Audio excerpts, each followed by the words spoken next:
Honey Badger verse of the day today is about how the devil deceives believers and also the world. In fact, he's called the prince of the world. And the two main ways he does it is this. Number one, he tells you God does not love you. He tells you that you're past the grace of God and that you've fallen too far to have grace. And number two, that he doesn't exist. He wants all the unbelievers, all the believers to think that he doesn't exist. And the verse is John 8:44. But you belong to your father, the devil, and you want to carry out your father's desires. He was a murderer from the beginning, not holding the truth. In him there is no truth. When he lies, he speaks his native language. He is a liar, and the father lies. And we see that the devil's main title is liar. When he tells you that your depression and your anxiety are only from you, it's a lie.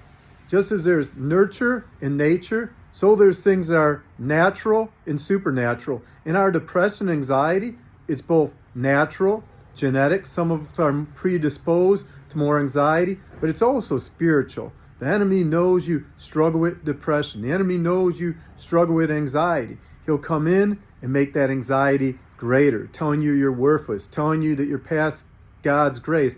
But the truth is we're never past God's grace. Even the two robbers on the cross, Jesus offered them salvation. Today you can be with me in paradise. So we're never past the grace of God, and that's the good news.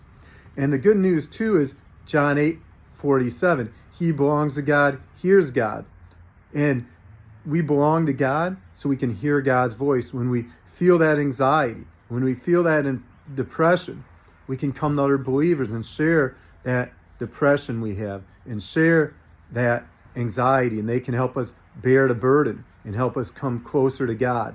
I'm going to end on this verse, 2 Corinthians 11:3.